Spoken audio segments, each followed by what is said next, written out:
Excuse me? I cannot believe I'm seeing an actually iconic collection in 2026. This whole thing was iconic. From the models to the actual clothes, from the set to the makeup to the casting. Let's break that down.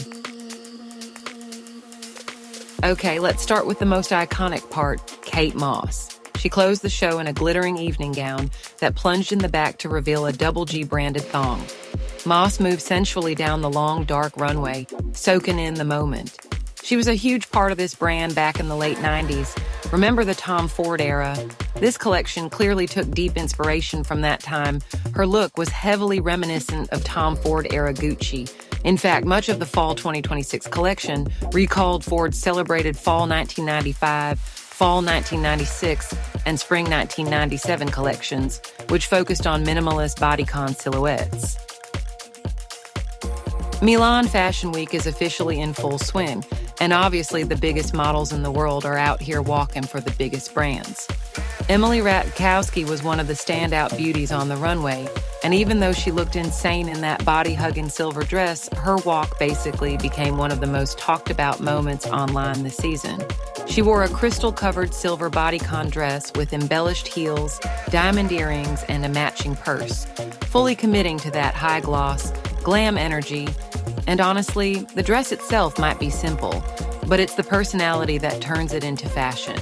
A piece of clothing is just a piece of clothing until someone brings attitude, confidence, and a little bit of main character energy to it. That's what makes it hit. It's safe to say that Demna Gvasalia pulled together all of our favorite icons for his big debut, and they absolutely delivered. Gabriette Bechtel walked the runway in a completely sheer sequined mini dress, a naked dress made for the ultimate party girl energy. The dress itself was simple, but she completely owned it. That's what fashion is really about, giving life and personality to a piece. Any dress can look beautiful, but when you wear it with confidence and attitude, it becomes unforgettable. Carle Kloss, on the other end of the spectrum, was the definition of a businesswoman, stepping out in a Gucci Supreme pencil skirt paired with a black turtleneck and a structured blazer layered over the top. Vittoria Coretti walked the Milan runway in a look that perfectly balanced party girl and businesswoman energy. She wore sleek black leather pants with heels, a classic Gucci belt cinching the waist, and a fitted turtleneck that kept the silhouette clean and sharp. A black trench coat layered over the top added just the right amount of drama as she walked. Elsa Hosk walked the runway in Gucci's elevated take on the off-duty look. She wore track pants with the iconic web stripe, styled with kitten heels, a soft gray V-neck sweater, and an oversized khaki trench coat layered over the top. And honestly, there were so many more icons on that runway. We also saw Vivian Wilson, Sydney Carlson, Amelia Gray Hamlin, and Alex Consani, and that's not even all of them. Each of them brought their own audience, their own aesthetic, and their own cultural relevance to the runway. That's what made this show feel bigger than just a seasonal collection. I genuinely loved this show. Not just because the looks were strong, but because it felt intentional, layered, and self-aware. It knew exactly what it was doing. And that confidence is what makes a runway unforgettable. The front row was basically a fashion icon hall of fame. You had Demi Moore turning heads not just with her presence, but with her brand new hairstyle and noticeably refreshed features. Everyone was talking about how striking and youthful she looked. Paris Hilton and Nikki Hilton brought their signature glam fashion royalty, Donatella Versace and Alessandro Michele, were there to witness the new era of Gucci firsthand, while Romeo Beckham and Shawn Mendes added that modern pop culture edge. Even supermodel Eva Hertzigova graced the crowd, giving the whole front row a mix of legacy, glamour, and contemporary star power that made the show feel next-level iconic.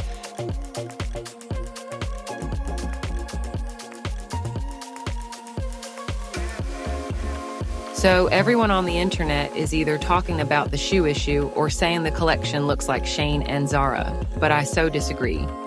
And I'm not defending blindly because I have no mercy for these luxury brands, even the top ones that are absolutely giving Zara vibes these days, but I so disagree for this collection. Why? Because first of all, it might not be your personal style or your taste, but at least you didn't pass by it. It forces you to feel something, whether it was disgust, hate, or cringe. The marketing power worked pretty well. And for all those for whom this collection was their style, it was fire. This is how Gucci is creating emotion. We like it, we don't like it. I don't think that really matters. As long as it's creating reaction, it's a win. Is this making you happy, amazed, disappointed, triggered? At least you're feeling something. Many other brands can't even disappoint us anymore. Emotion is important in fashion. The moment you start feeling, you are consuming the brand. And the moment you react to that emotion, you are promoting the brand. And what does a brand like Gucci need right now? A nice dress? No. It needs to stay relevant and keep people talking. If basic pieces on hot guys make people react, they will go for it. If simple dresses on viral models make the comment sections fill up with fire emojis, they will go for that too. Ready-to-wear brings in less than 20% of Gucci's revenue. So what really matters is attention and hype, so they can continue selling their big money products. And Demna is creating that hype. Do I like fashion to be more fascinating? Of course, yes. But this is the reality now. If we are not happy, then let us stop wearing basic stuff. Let us not blend in when we go out. And let us support creative fashion with real actions and with our purchases. Support creativity. Creativity will thrive. Follow me for more. For me, it was exactly my favorite taste in fashion, and he nailed it, especially because it was his first collection. He absolutely rocked it, and I'm so passionate about what's coming next under his designs at Gucci.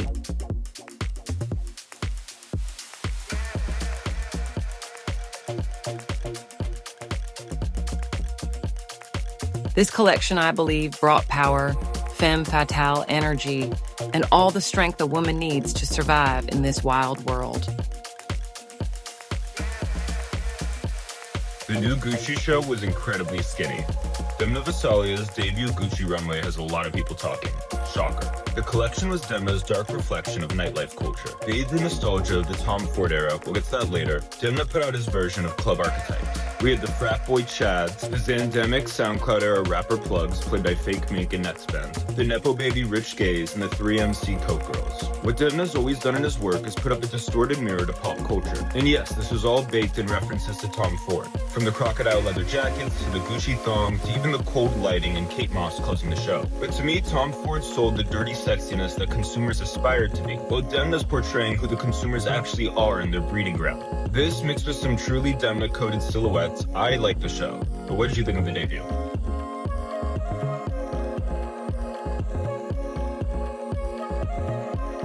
I uncover what makes fashion as a cultural movement iconic. If you love this video, make sure to subscribe and see you in the next one.